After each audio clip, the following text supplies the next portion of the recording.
Welcome to Inclusion Bites, your sanctuary for bold conversations that spark change. I'm Joanne Lockwood, your guide on this journey of exploration into the heart of inclusion, belonging, and societal transformation. Ever wondered what it truly takes to create a world where everyone not only belongs, but thrives? You're not alone. Join me as we uncover the unseen, challenge the status quo, and share stories that resonate deep within. Ready to dive in? Whether you're sipping your morning coffee or winding down after a long day, let's connect, reflect, and inspire action together. Don't forget, you can be part of the conversation too. Reach out to joe.lockwood@seechangehappen.co.uk to share your insights or to join me on the show. So adjust your earbuds and settle in. It's time to ignite the spark of inclusion with Inclusion Bites. And today is episode 145 with the title Genuine Stories, Empowered Connections. And I have the absolute honor and privilege to welcome Sam Tadetta. Sam is a brand marketing consultant who uncovers authenticity and amplifies diverse voices, helping individuals and brands shine by telling their unique, impactful stories. When I asked Sam to describe her superpower, she said that it is making connections, whether it's between people and their true selves or between a brand and its audience. Sam, welcome to the show. Thank you so much. That's lovely to be here talking to you, John. Pleasure. I understand you're from Mumbai in India. Yes, I am very much. Have you been here, or are you planning to come here anytime soon? I've never been to India, but every time I talk to somebody, they say you must come. So I've got plenty of invites to meet for meals, coffees, and give me some sightseeing. So I will come to India one day, definitely. Yeah, hopefully. Yeah, hopefully very soon. Very soon. Very soon. Yeah. I'm just looking for an invite that's going to pay me, to be honest. That'd be the real. If there's a conference or a speaking opportunity that someone's going to pay for my plane ticket, I'd love to come. But anyway, I will come regardless at some point. So Sam, let's find out a bit more about you. So Genuine Stories, Empowered Connections. Where did that come from? That came from my entire experience of working in the world and on myself. Yeah, I mean, as I was working over the number of years that I have on the brands that I have, I think one thing that I have collected beyond the experience of what you do as your job is connecting with people, understanding them, understanding their insights, their pain points, their passion points. And from there, I realized at the end of it, no matter how much knowledge you have, how much value you have to offer, if you're not able to connect from that, with that person, nothing that you have is appealing. So for me, connections are a very, very important part of how we exist and coexist in the world. And that connection begins with connecting with self. So yeah, as a brand person, yes, that's something that I do as my day job. But the real job is to connect from oneself and to connect with others. Connecting is a very human thing, isn't it?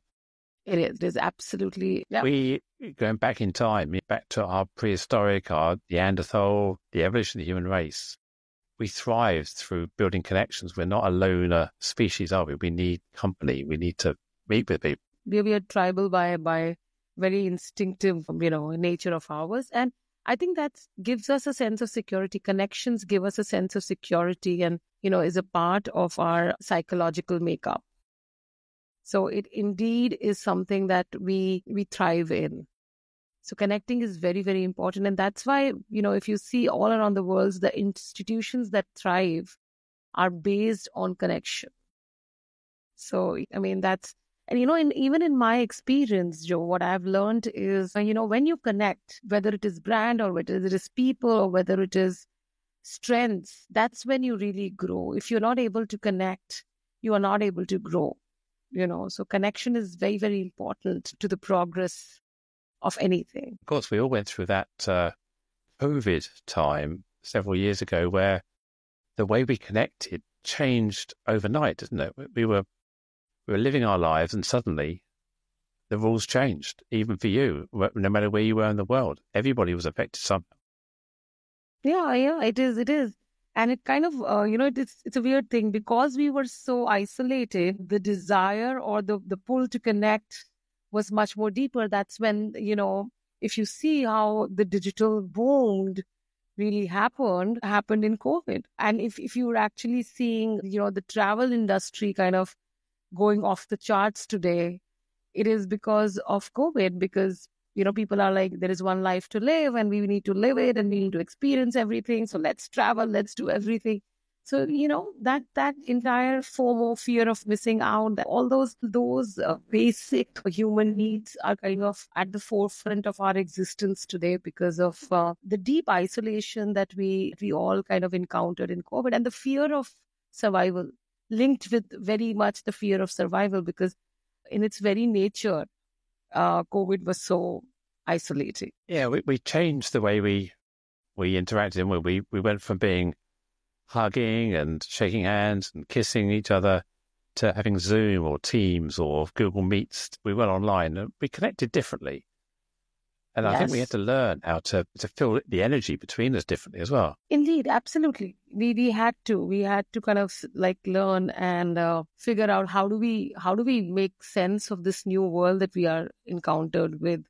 How do we engage here? And while we all, bravo to all of our adaptable skills that we kind of moved in very fast on that one, but it kind of also gave rise to a lot of mental issues, because connection is so deeply linked to our psychological safety that, the way the mental issues came up after that is unprecedented. So, that's also something that I have really seen at our end of the world, that, a lot of mental issues kind of came up during and after COVID because of the acute isolation and the acute way of, because digital connection, no matter how much connecting it is not tactical by nature.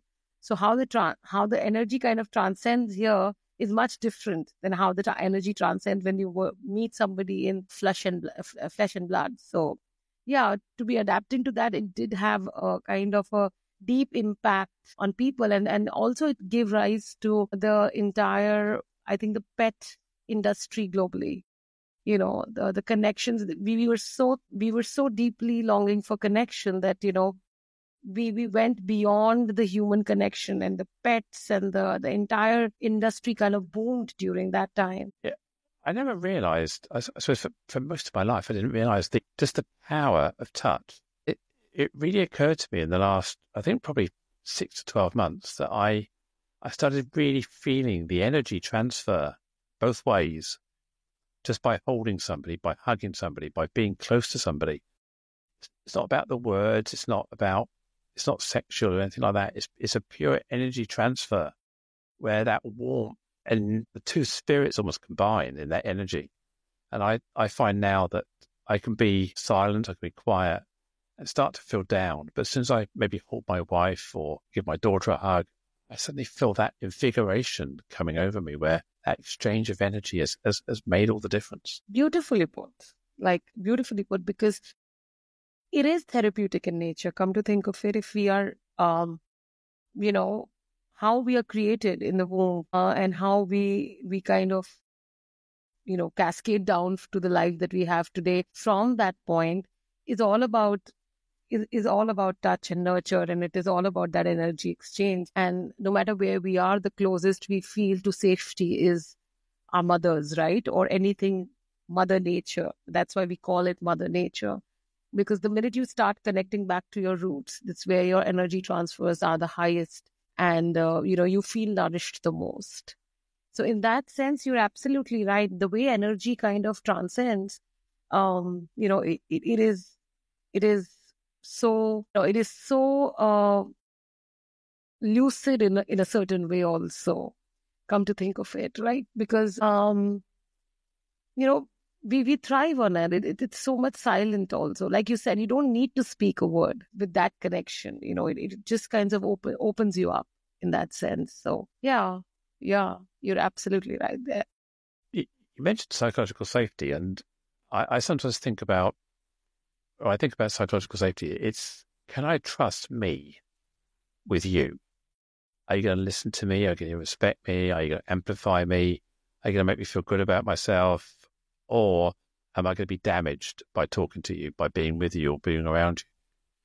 So I think a lot of this comes subliminally. So you're not always aware of it. You feel someone's energy, you feel someone's passion, and you can just tell when you're interacting with somebody whether they're a you person or they're not a you person. So I always find it very, very important when you're trying to create space for people to create a positive energy space or a positive vibe space, so that when we are interacting, I know that you can trust me, and I know I can trust you in that conversation. The strange part here is I used to think that way exactly. And while that is partly true, and then while that is certainly important for us to feel, and that is, implicit in the way we behave and how we trust, if you start living a little more intentional life, you realize maybe, you have to do that in a meditative state, that maybe you will never find that kind of 100%, psychological safety in most people. But as long as you can deal with, okay, I'm not certainly 100% psychologically safe in this space, but if I know how to get around this, you'll be able to open up more. Because what happens is, if you keep looking for psychological safety in environments, chances are you're not going to find much of it, because we all get defensive, right? And after a point, we're all very guarded and defensive. So we, in the haste of guarding our own self, sometimes we are not able to be providers or holding that space, as you said. But, if we move over from that point to say, okay, even if I'm not 100% safe in this environment, I know how to get around it and live a little more intentionally with our own energies powering us, I think we can move past that. But you're right, for the initial bit, you know whether that is your person or not. You know whether you'll be able to hold that conversation or not, or whether how much you need to open or not. And, how much can you move forward with that person or not. That's very, intuitive in all of us. And we form connections basis that. A lot of the work that I've done, with consumer work that I've done, where we kind of try to find people's security, desires, aspirations for the products, for the lives that they lead in. A lot of times we realize that there are very few basic human emotions that most, I would say, businesses or brands are relying on and building on. While we do a lot of consumer work, we just realize that human insights and the fundamental truths remains so strongly ingrained across geographies that it's very difficult to kind of go past that. It is very difficult. So yeah, I mean, there is a dichotomy in our existence in that sense that, it is so deeply ingrained, while at the same time we are always pushing ourselves to be more powerful and live a very, very intentional life. Yeah, you mentioned brand there, and when we think about brand, we often think about a company or an organization or a product. But we have our own brand as well, don't we? Our own values, because brand comes down to values. It's how we align. It's the things that turn people on or turn people off, all those kind of, and that has to be authentic. I mean, we mentioned authenticity already, because people could tell when you as a person or you as a brand or you as an organization are not authentic. You're pretending, you're putting messaging out there that doesn't align. And that's worse than putting no brand out at all, being insincere. True. Yeah. Hey, let me take a step back and kind of give a little view on that. When we use the term brand, somehow it is a very, commoditizing of a certain thing and ourselves also. I mean, the whole right now, the whole jingo about your personal brand, and while I'm totally on to have a certain sense of self and identity there, and authenticity there. When we use the term brand, it is commoditizing in a certain way. But how I look at it, is that you are a strong brand or you are a strong identity in reflection to others, actually are more of yourself. You are not a brand. Okay, if I work in personal branding, I can't say, okay, oh, Joe, I love you. Tomorrow let's make a brand out of you and let's polish this side of you and let's make, give you 5 of these things to do. And then, you will be an iconic brand and I'll make you an opera. No. That's very inauthentic, right? Yes, please. Why not? Absolutely. But, that's very inauthentic. For me, it is when you become more of who you are, when you end up owning more of who you are a stronger brand. And when you don't live by the judgment of being bought by people, then that's when you're a stronger brand. So I think when I say, helping people become a stronger brand, I mean helping people become developing a stronger sense of self, rather than, giving them a playbook of saying, okay, this is how you need to be authentic. These are the 5 things you need to do. That's, no matter how good they are not authentic. If you just can own up your own unique strength, and I believe everybody has that, the more you own up, the more you shine. And let's not fix what's not broken. Let's not try to be fitting in the world of and painting a perfect picture. Owning up more of yourself is becoming a true brand. That's my 2 cents there. Have you heard of the term catfishing or catfishing on social media, on dating profiles? Yes, I have. It kind of, what you're saying here is if you're not careful, what you end up doing is misrepresenting yourself, either with a fake image, a fake persona, a fake personality, whatever it may be, which is effectively catfishing. When you meet me in person, I'm not the person you think I am from what you've seen already. So that's where the authenticity comes in. My visible presence, my brand, if you like, aligns when you meet me as well. Because too often, I watch chat shows, movie stars, they come onto the chat show, and you realize your hero movie star isn't the person the character they play, but that's how you see them, as this character they play in the movie. But really, that them as a human being have different values, different beliefs. And so sometimes if you're not careful, you live your public persona without it truly being you. My God, you kind of nailed it. You really did nail it there, because you know what? The byproduct of creating a very strong, quote unquote, personal brand, or having a strong persona, or having a star quality to anybody for that matter, is that beyond that success or beyond that identity, you become a personality and you lose the person. Like you're saying, catfishing, right? What happens is so many times you end up behaving like how you're supposed to behave versus owning up your authentic self. And oh my God, if you're successful at that, you have to perpetually be on stage all the time. And that's not good. I think we see famous people through history my God, burning out, go back to Elvis Presley, go back to all these big names through time that, you think about all these people that have taken their own lives, they've had breakdowns, they've drugs and drink, alcohol. They're trying to keep themselves in their brand persona, and they need these drugs effectively to keep them there because it's unsustainable, isn't it? Exactly. Absolutely.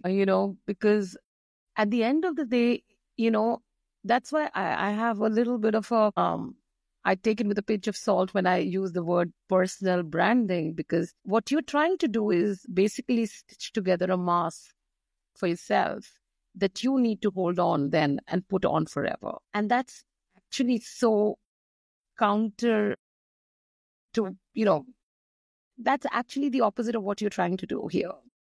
The idea is to own up a little more of yourself. The idea is to develop courage to be a little more of yourself, not to have the perfect couture and wearing it out. That's not the idea here. The idea here is to be a little more of who you are, allowing yourself a little air and time and space. Because otherwise, how many commodities can you really have? One would be plastering on an image, and the other one, and then the other one. And how long can you keep up the show? Yeah, I think, well, I've probably been through this evolution myself, and I realised that it's important to just live one life.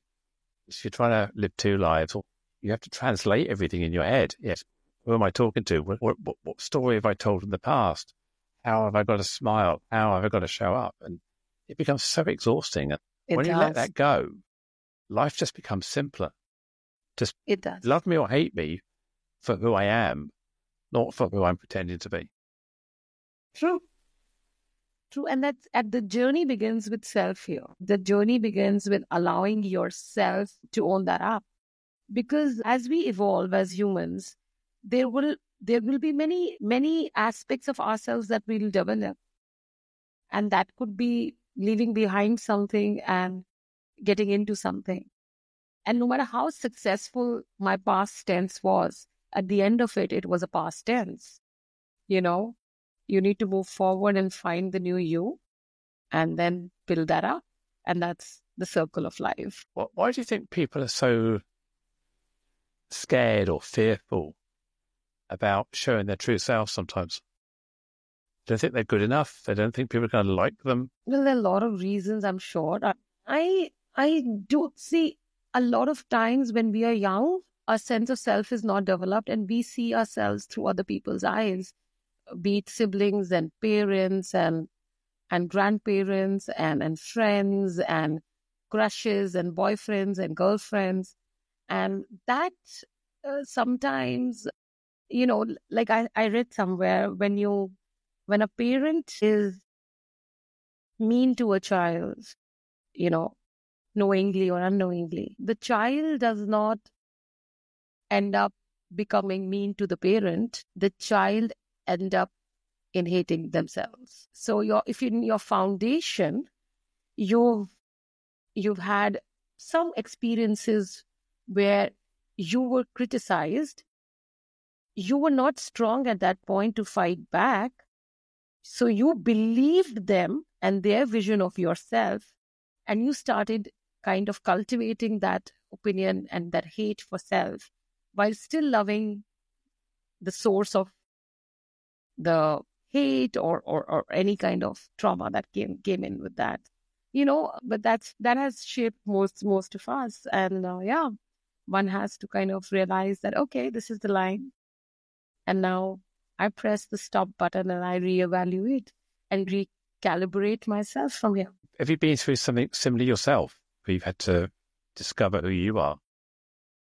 Many times over. I'm sure doing that, because I get very guarded and I don't allow much opinions to flow in. Yeah, I could be very, and certainly that I end up wasting a lot of time to let go of what needs to be and move on to the next. Because I'm somebody very, very, I would consider myself somebody very passionate. So I end up investing or over-investing myself in building something up. And then it is very difficult for me to leave that and move to the next and find light at the end of the tunnel as you move forward. So yeah, I struggle with that myself. But what advice do you give yourself when you feel yourself into this dead end, going into this tunnel? How do you help yourself find the light? I'm a person of very strong faith, so that has really helped me over so many years. But I do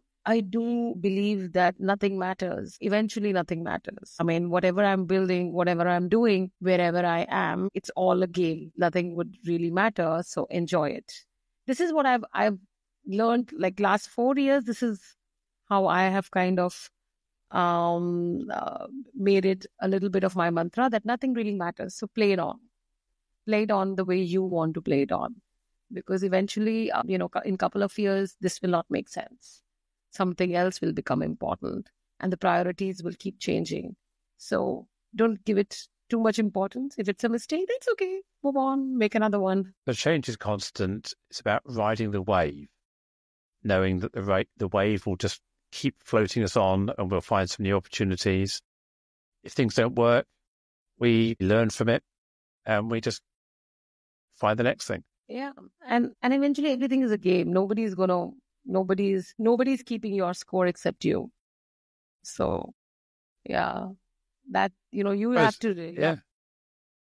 I suppose when we get to the end of the game, there is no more, is there? We leave this world and everybody else moves on without us. We cease to be. So you're right. We have a time on this earth, and we go through many, many different phases of our life as a child, as a teen, as an adult, and we evolve all the time, don't we?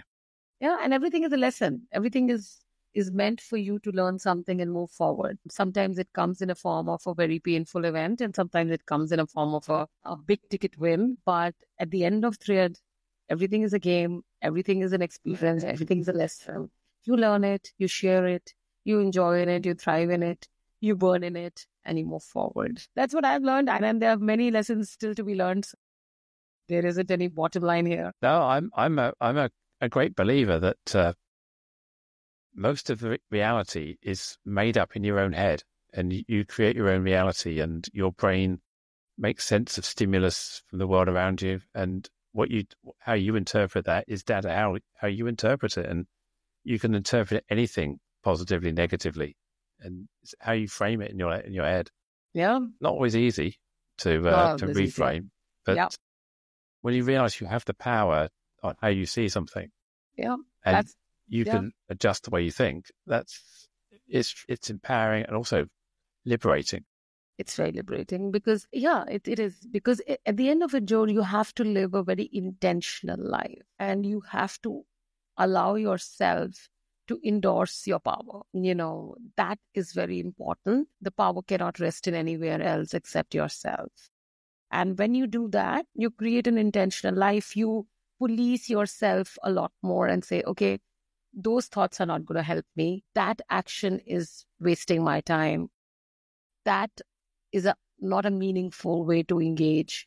So you kind of develop your own, you become a creature of habit creations that serve you rather than the other way around. So, and there from where your behavior kind of builds. Yeah, it is. And we talk about things like growth mindset and open-mindedness and looking for the good in people, looking for opportunities in the world.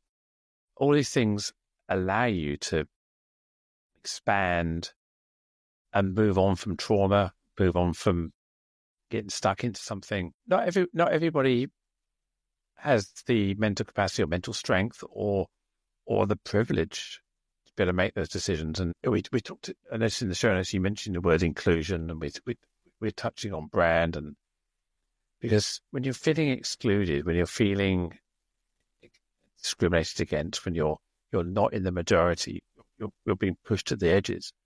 Sometimes it's hard when you have that negative reinforcement in all directions. It's better to see a way forward. And it's very easy for me and maybe for you to say, just, it's okay, you can put it behind you. But not everybody has that privilege, do they? No, they don't. And sometimes we are meant to experience a certain amount of pain. We are meant to experience that. That's very important for us. So, right now, if you will tell me when I am going through that pain, that it is important for you to go through that pain, I'm sure I'm not going to take this well. But the truth lies in knowing that sometimes it is important for you to go through that pain for you to become the next you. We're all in the process of becoming, not the CEO, the this or that, but in the process of becoming, we are becoming. We are always that evolving and becoming.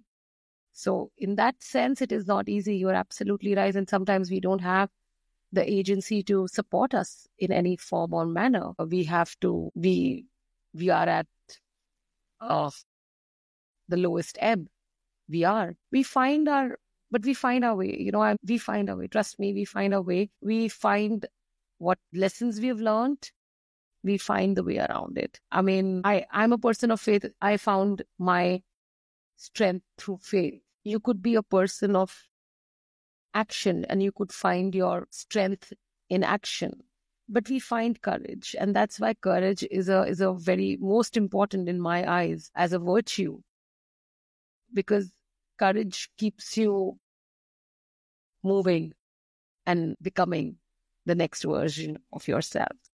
That's when I'm saying that, coming back to the brands and the way of the world, brands also cannot avoid negativity, the lowest ebb, the hate at times, but it is standing on your core at that point that kind of takes you to the next level in the game. Yeah, I think as you're speaking there, I was thinking of the word character popped into my head, and someone's character, the brand character, how you respond to negativity or to positivity or situation is your character. It's how you show yourself in times of adversity, whatever it may be.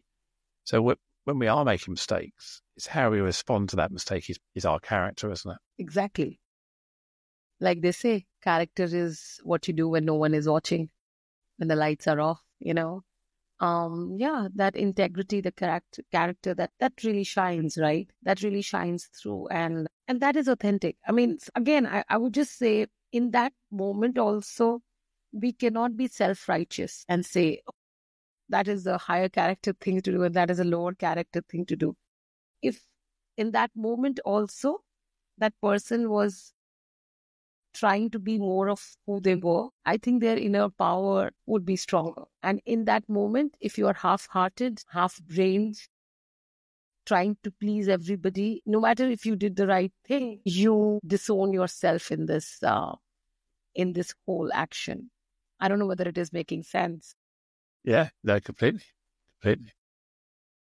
Yeah. When you're working with organizations, it's very easy, to sell who you want to be, not selling who you are, or marketing or creating this brand about this persona that you want to step into. Yeah.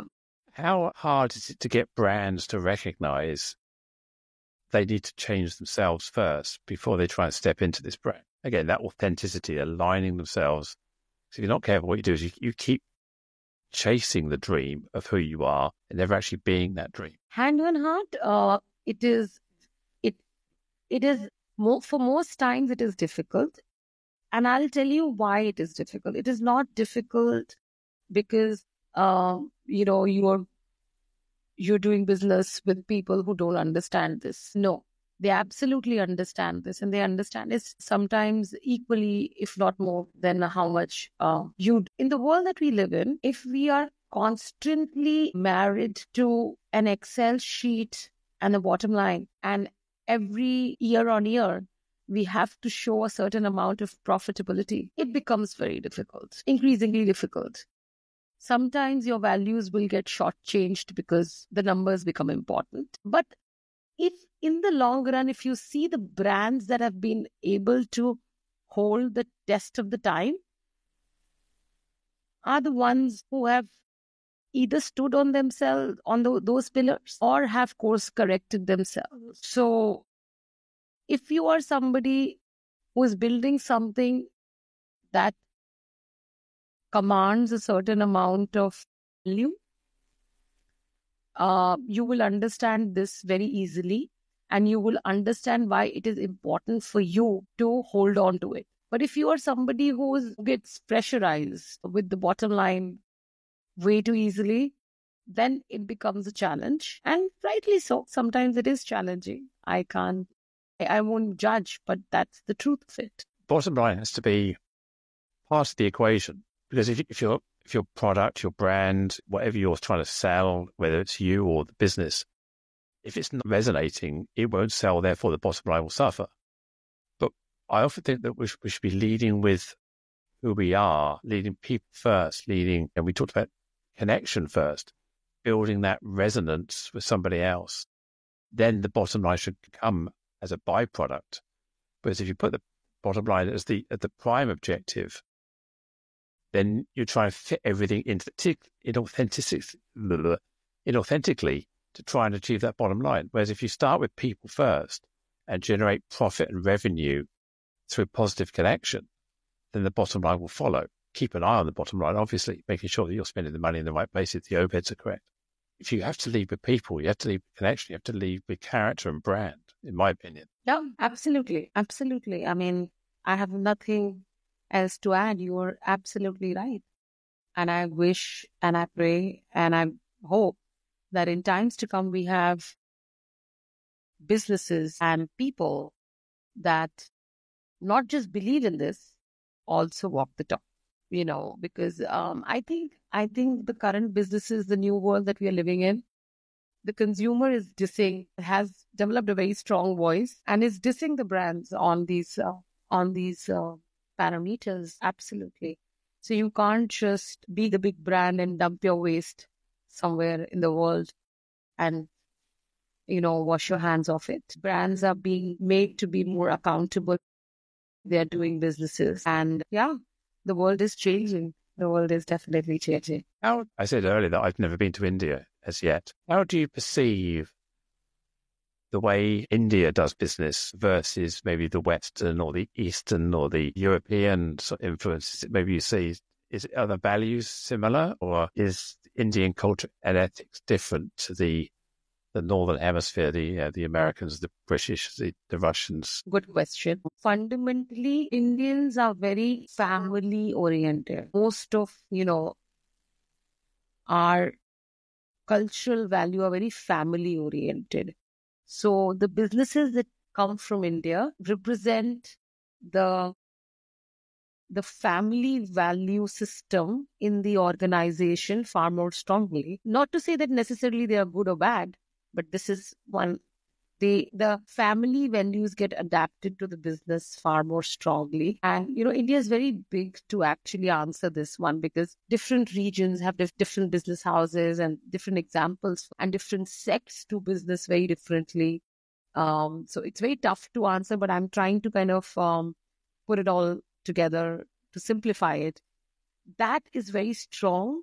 So you will find, if you look from the eyes of the Northern Hemisphere, as you were calling it, it might not be very easily understood. Or why are Indians doing it? Why is everybody related to everybody? But it's that cultural family value kind of cascades down to the business most times. The other thing to actually look in behavioral economics is that we as Indians, are very circular as people. I don't know whether it's making sense. The West, if I would say, fundamentally looks at everything as a linear line and hierarchy of sorts. So one step, and you join an executive, then you become a senior executive, then you become a manager, senior manager, and so on. And the world is linear in a way it approaches success. While in the context of the world is very circular. So even, in our practices, in our festivities, in our celebration, everything is very roundabout. Everything just comes back to the same point somehow. So we aren't very linear. So the way we stand is, we know, okay, even if you were standing ahead, we are all standing in the circle. And then as it moves, you might be ahead right now, but the circle will move and I'll be ahead. That's a very fundamental, ingrained value in Indians. And that is why they're taken to be very casual in most areas, which might not be true anymore. But I'm talking about a very philosophical difference between the two. I don't know whether that really answered your question, but... Yeah, I was just using my limited knowledge and my stereotypes and biasing to see that maybe the Western culture is more capitalist and cutthroat. The Indian culture, in my perception, will be more collaborative and more success of the whole rather than success of the individual. But then that's the stereotype that I have no evidence for.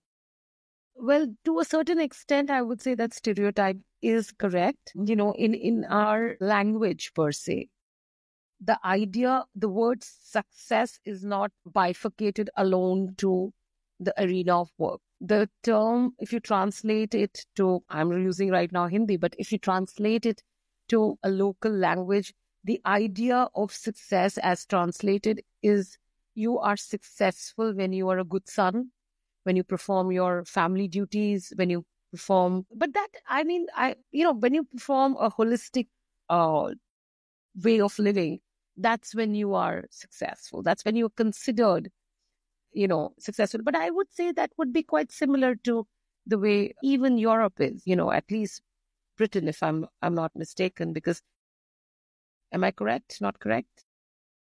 I think people want that. There's a belief that people see true success when you have everything. But then there's the paradox that you can't have everything. Let's talk about gender. Women are finding it very difficult to have everything, a family, parenthood, and career success. And most women are put in a position where choosing between career success and family means they have to choose. And then when they come back into the workplace in their 40s, they're finding it hard to catch up again. And we're seeing huge gender gaps because of the family responsibilities or lack of by gender. So I don't know whether, from a gender perspective in India, whether women feel they have the opportunity to have both family and career. I think if you see, I would say, the corporate big city life, metropolitan life, I would say this is so true for India as well. It is quite true. It is a byproduct of a lot of things that has happened in last 30, 40 years and the way the world has shaped up. Fortunately or unfortunately, it's a struggle. It becomes a struggle point and a stress point. And as women, we are told to, your prime responsibility is your home. If you are successful at the cost of your home, that's not success. You're shamed for it, rather. So success, if it's coming at the cost of your primal, natural, quote unquote, duties, then it actually is used to shame you. So yeah, we are not living by the same rules for sure. Is society changing? Or is there still a lot of pressure for women to do those traditional, in quotes, roles in the family? Is it changing? Yes, it is. But, the more things change, the more they remain the same. So what is happening is, and I think that's happening all across the world, is if you were going to be put to the point where you have to work all through your life and, make careers as bright as your spouse, then more and more couples are not willing to have, the next generation. More and more, so you will cut corners somewhere. You will have to, because at the end of the thread, that is the limited energy that you live with. You cannot, that's what I'm seeing as a I could be again very wrong, very right here, but it's the mix of how the society is changing all across. And what do you think? Do you think that is also something that you see in the West? There's a huge momentum, if you like, to allow women, I hate that word allow, or to promote women and to make sure that women have opportunities. But there's still this fundamental, you can't have everything. If you want to have children, you are the one that has children. If you want to have a family, then you want to enjoy that part of your life. You want to enjoy your children. You want to nurture them and celebrate them. And if you want to have a career, you have to make that choice. If you're not careful, we go back to that authenticity, that brand. Who are you? And there should be nothing wrong with being a parent, being a mother, being a father, being however you identify yourself. Absolutely. I wanted to put that first. But there seems to be this belief you have to choose, and you cannot be a successful career woman who puts her family first. In many cases, there are obviously examples where people could do that, but in the majority, women have to choose still. And you're right. That's the challenge, but that's also programmed into you from a very early age as well. It's ingrained, and men go out to work and bring money in. Women sort the house out and the home and the family. Men can go off and do what they want for most of their life, knowing full well that there's the mother, for want of a better phrase, is at home doing the work. And of course, we have same-sex couples, we have two females, two men, non-binary people, all different sorts of families out there. But fundamentally, one person assumes the Absolutely. responsibility for prime parent, if you like. Yep. It's so interesting that you bring this up, because I think yesterday I was reading that Japan has, I think next year they're starting on to make the weekend a 3-day weekend, because they want their population to kind of have more children. And they want to give the younger generation a little more time and not be stressed out about work. So yeah. I think we're coming to a point where we are letting people, at least most of us are trying to let people be as they want to be. You choose who you want to be. While I'm sure there will be struggles on the way. I think we look at lockdown and COVID and work from home and isolation as a stressful time for many, but also it did teach a lot of people that work could be done differently. You can have a life. You don't have to spend 2 hours commuting. You don't have to spend all this time in the office. You can slice your day up into bits. You can look after your children. You could do 3 hours work. You can look after your children a bit. You could do 3 more hours. You could do 3 hours in the evening. So you could slice your work up in different ways. I think the frustration is that the world seems to be trying to revert back to the old way, the male way, the have to be in the office way, the sort of incumbent methodology that you can only succeed by being here, sort of mantra.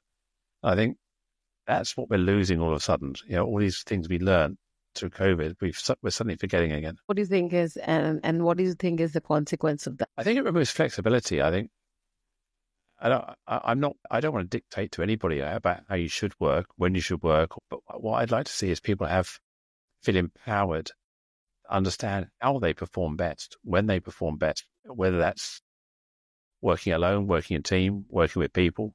And we started by talking at the beginning about connection and getting energy from each other. So I fully appreciate that we need to be able to get energy from people. So if we are living alone, it's not necessarily healthy to work alone as well. But if you have a strong family, you have a strong community, you can get all the energy you need from your community, from the people around you. And work doesn't have to be the provider of that energy. So I think what we need to do is we need to think about what is important. Yeah. And going back to the office and working and commuting doesn't have to be the only answer. But then we try and create this environment of fairness. Well, if I have to come into the office, you have to come in. We all have to come in. Treat everyone the same. Whereas if we can recognize people have different skills, different strengths, neurodiversity, different needs, emotional connections, or even living environment, then we can create a world where people can consume and contribute in the way that works best for them. I think that's what we're losing. We're trying to go back to a one-size-fits-all. Frustrating, if you like. It is.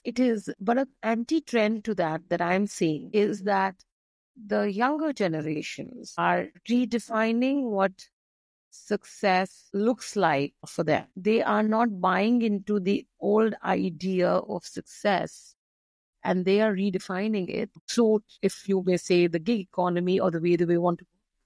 And I think that's very fundamental to how you operate. Working 4-day or 5-day or working in a corporation or as a freelance. All of that is fundamentally coming from how we have defined success in our own heads and how we chase after all of that. But the younger generation is opening that up and saying, I'm not going to subscribe to how you hand me down the rules of success, because I'm going to make it my way, and I'm going to make tools around it and I'm going to take a lot more technological support for it. And I'm not going to judge you or judge anyone who takes technological support or think them they are defining the successes on their own terms. They are not taking a hand-me-down approach of the success parameters, and which is great because they are coming with new ways.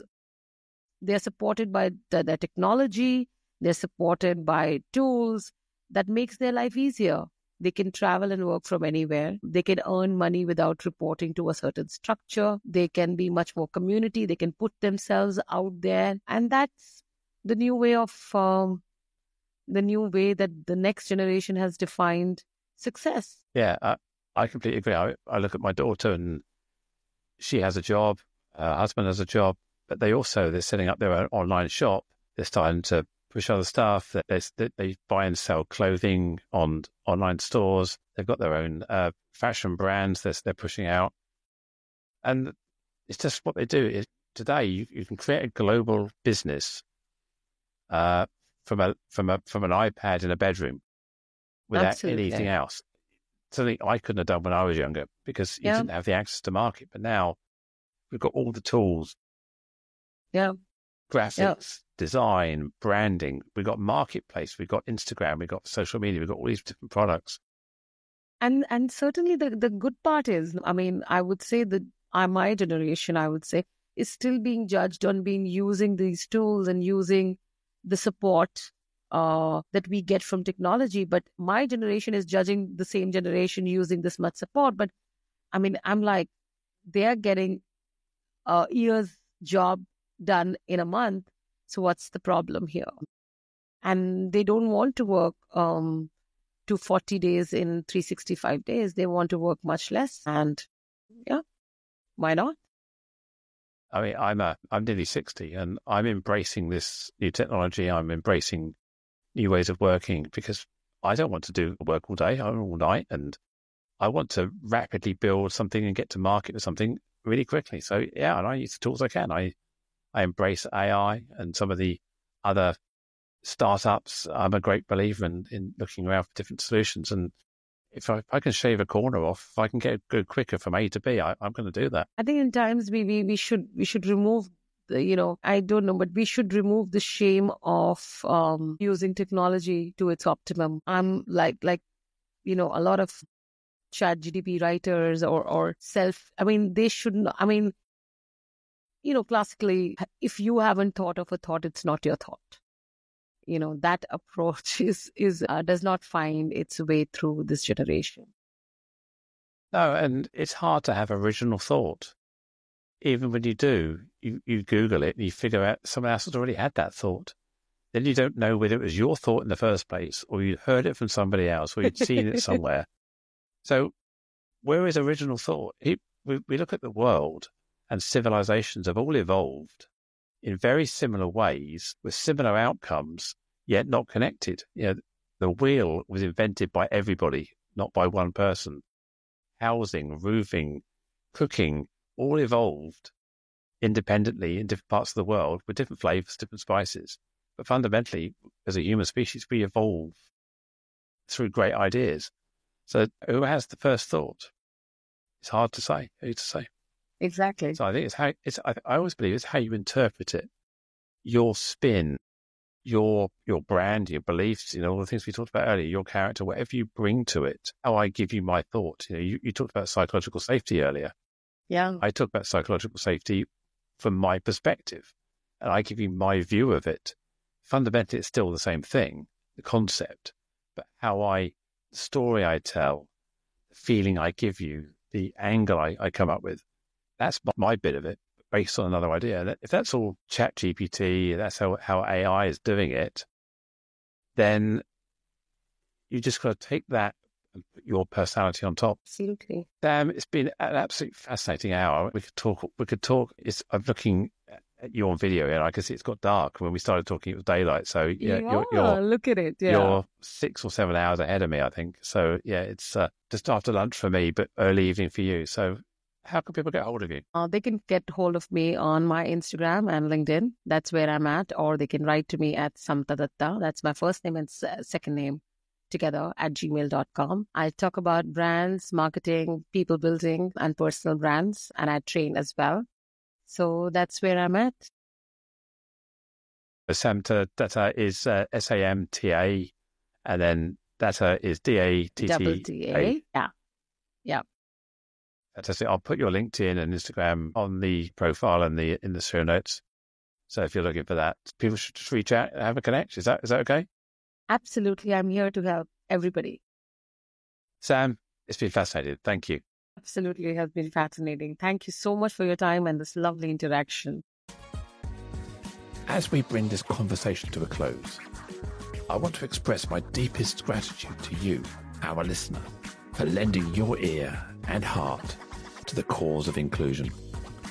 If today's discussion struck a chord, consider subscribing to Inclusion Bites and become part of our ever-growing community, driving real change. Share this journey with friends, family and colleagues. Let's amplify the voices that matter. Got thoughts, stories, or a vision to share? I'm all ears. Reach out to joe.lockwood@seechangehappen.co.uk and let's make your voice heard. Until next time, this is Joanne Lockwood, signing off with a promise to return with more enriching narratives that challenge, inspire, and unite us all. Here's to fostering a more inclusive world, one episode at a time. Catch you on the next bite.